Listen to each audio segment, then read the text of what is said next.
સાધુ સંતોની અંદર બે ફાળચા પડી ગયા છે। કેટલાક લોકોનું એવું માનવું છે કે આ મમતા કુલકર્ણીને ખોટી રીતે મહામંડલેશ્વર બનાવી દીધી છે।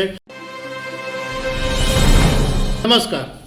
અભિનેત્રી મમતા કુલકર્ણી ગઈકાલે કિન્નર અખાડાની મહામંડલેશ્વર બની ગઈ અને શુક્રવારે મહાકુંભની અંદર એણે સંન્યાસ ધારણ કરી લીધો અને ભગવા કપડાં પહેરી દીધા હતા અને કિન્નર અખાડાના પ્રમુખ લક્ષ્મીનારાયણ ત્રિપાઠીએ મમતા કુલકર્ણીને દીક્ષા આપી અને એનું નામ બદલીને શ્રીયા માઈ મમતા નંદગીરી કરી દેવામાં આવ્યું। આ પછી સાધુ સંતોની અંદર બે ફાળચા પડી ગયા છે। કેટલાક લોકોનું એવું માનવું છે કે આ મમતા કુલકર્ણીને ખોટી રીતે મહામંડલેશ્વર બનાવી દીધી છે। આમ તો કોઈને પણ ઉચકીને કેવી રીતે મહામંડલેશ્વર બનાવી દેવા, એના ઘણા બધા નિયમો છે અને કેટલાક સાધુ સંતોનું માનવું એમ છે કે કોઈ પણ સંન્યાસી બની શકે છે અને કોઈ એમની લાઈફની અંદર સુધારવા માંગતું હોય તો એ મહામંડલેશ્વર બની શકે છે। પરંતુ હું તમારી સાથે આ મમતા કુલકર્ણીના ઇસ્યુ વિશે તો વાત કરીશ, પરંતુ સાથે સાથે મહામંડલેશ્વર બનવા માટે શું કરવું પડે અને મહામંડલેશ્વરનું કામ શું હોય છે એના વિશે તમારી સાથે વાત કરીશ। મારું નામ રાજેશ શાહ છે અને તમે જોઈ રહ્યા છો ગુજરાતના સૌથી મોટા ડિજિટલ ન્યૂઝ પ્લેટફોર્મ ખબરછે.com। મમતા કુલકર્ણી ગઈકાલે મહામંડલેશ્વર બનાવી દેવામાં આવી, એ પછી ભારે વિવાદ ઊભો થયો છે અને સાધુ સંતોની અંદર આ બાબતે એક મોટી ચર્ચા શરૂ થઈ ગઈ છે। જાણીતા સ્વામી આનંદ સ્વરૂપે એવું કીધું છે કે આ ઘાતક અને ધર્મ વિરુદ્ધનો નિર્ણય છે અને આવા નિર્ણયોને કારણે મહાકુંભને મજાક બનાવી દેવામાં આવ્યો છે। આ સિવાય બીજા બધા બી ઘણા બધા સ્વામી અને સાધુ સંતોએ નિવેદનો આપ્યા। એમાં એક સંતે એવું કીધું કે મહામંડલેશ્વર બનવા માટેના જે માપદંડો હતા એ માપદંડો હવે રહ્યા જ નથી। આ તો કોઈ પણને ઉચકીને તમે મહામંડલેશ્વર બનાવી શકો એવું બન્યું છે। બીજું એમણે એમ કીધું કે આવી રીતના કોઈને સીધા મહામંડલેશ્વર બનાવી શકાય નહીં, એના માટે કેટલી બધી મહેનત, કેટલા બધા કઠિન પરિશ્રમો કરવા પડે, કેટલા અભ્યાસો કરવા પડે ત્યારે મહામંડલેશ્વર બનાય। એક સંતે એમ કીધું કે ભાઈ સંન્યાસ બનવાનો બધાને અધિકાર છે, લોકોના કલ્યાણ માટે જીવવા ઈચ્છતા હોય એવી કોઈ પણ વ્યક્તિનું સ્વાગત છે। તો એક સાધુ સંતે એવું કીધું કે ભાઈ એક વેશ્યાને પણ ગુરુ બનાવવામાં આવ્યા હતા, તો આમને મહામંડલેશ્વર બનાવવામાં કોઈ વાંધો હોઈ શકે નહીં। હવે મમતા કુલકર્ણીનો વિવાદ પણ જોઈ લઈએ, કારણ કે એ અભિનેત્રી હતી ત્યારે એના ઘણા બધા વિવાદો સામે આવ્યા હતા।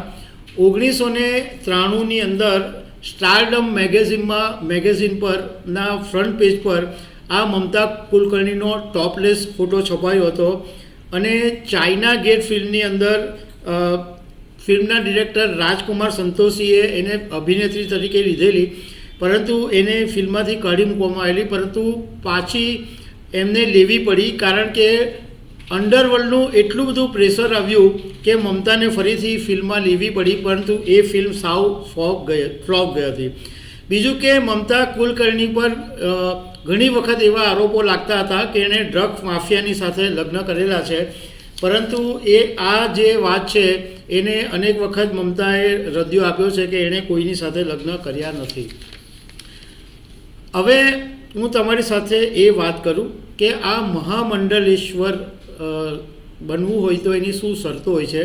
તો આમાં એવું છે કે વર્ષો પહેલાં જે સાધુ સંતોની જે મંડળી રહેતી હતી એ મંડળીઓને મહામંડલેશ્વર કહેવામાં આવતા હતા અને એવું માનવામાં આવતું હતું કે જેમની પાસે વેદ અને ગીતાનું જ્ઞાન હોય અને જેમની પાસે જાણકારી હોય એને ઉચ્ચ પદ આપવામાં આવતું હતું।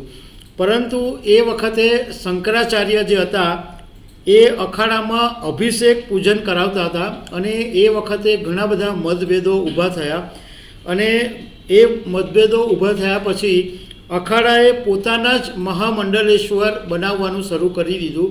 અત્યારે ભારતની અંદર 13 જેટલા પ્રમુખ એટલે જે મુખ્ય છે એ અખાડા આવેલા છે। હવે આમ જે મહામંડલેશ્વર બનવાની જે શરત છે એ એવી છે કે સાધુ સંન્યાસની પરંપરામાંથી હોવા જોઈએ. બીજું, વેદનું અધ્યયન કરેલું હોવું જોઈએ, વેદનો અભ્યાસ હોવો જોઈએ, એની જાણકારી હોવી જોઈએ. ચરિત્ર સારું હોવું જોઈએ, વ્યવહાર સારું હોવો જોઈએ અને જ્ઞાન સારું હોવું જોઈએ. આ મહામંડલેશ્વર બનવાની શરત છે. આ ઉપરાંત જે વ્યક્તિ મહામંડલેશ્વર જેને બનાવવામાં આવે એના વ્યક્તિગત જીવન વિશે તપાસ કરવામાં આવે. એ ક્યાં રહેતા હતા, એની લાઈફ કેવી રહી હતી, એનું ચારિત્ર કેવું હતું, એની આર્થિક સ્થિતિ કેવી હતી, બધી જ બાબતોની અખાડાની જે કમિટી હોય એ તપાસ કરે અને એ અખાડા કમિટીનો જે રિપોર્ટ હોય એ જો સંતોષ થાય તો પછી એ મહામંડલેશ્વર બનવા માટે માન્ય ગણવામાં આવે. આ બધું જ જો સામાન્ય હોય તો પછી એક પટ્ટાભિષેક કરવામાં આવે અને મહામંડલેશ્વરનું પદ આપવામાં આવે. અને મહામંડલેશ્વરનું પદ આપ્યા પછી એક આચાર્યનું પદ આપવામાં આવે. એટલે આચાર્ય હોય એ જ મહામંડલેશ્વર કહેવાય. તો આ એક બહુ જ સન્માનીય પદ કહેવામાં આવે છે. અને કોઈ પણ જે મહામંડલેશ્વર હોય એનો 6 વર્ષનો કાર્યકાળ હોય છે. હવે આ જે મહામંડલેશ્વર હોય એનું કામગીરી શું હોય, એ શું કરે કે એ મહામંડલેશ્વર એનું પદ હોય. તો એક તો એ આધ્યાત્મિક નેતા તરીકે એમને કહેવામાં આવે અને અખાડાના જે સાધુ હોય, એમના જે અનુયાયી હોય, શિષ્યો હોય, એમને ધર્મનું પાલન અને સમાજ કલ્યાણ માટે કામ કરવાની પ્રેરણા આપવાનું કામ મહામંડલેશ્વર કરે. ધર્મ અને સંસ્કૃતિનો પ્રચાર કરવાનું કામ કરે અને પ્રવચન, ભજન, કીર્તન અને નૈતિક આધ્યાત્મિક શિક્ષણ આપવાનું કામ આ મહામંડલેશ્વરનું હોય છે. અને આવી રીતના મહાકુંભ કે કુંભ થતો હોય ત્યારે અખાડાના જે મહામંડલેશ્વર છે એ ત્યાં ભક્તિ માટે જતા હોય છે. તો આ બધા મહામંડલેશ્વરના કામ હોય છે. તો દર્શક મિત્રો, આવી અનેક વાતો સાથે અમે તમને મળતા રહીશું. Thank you very much.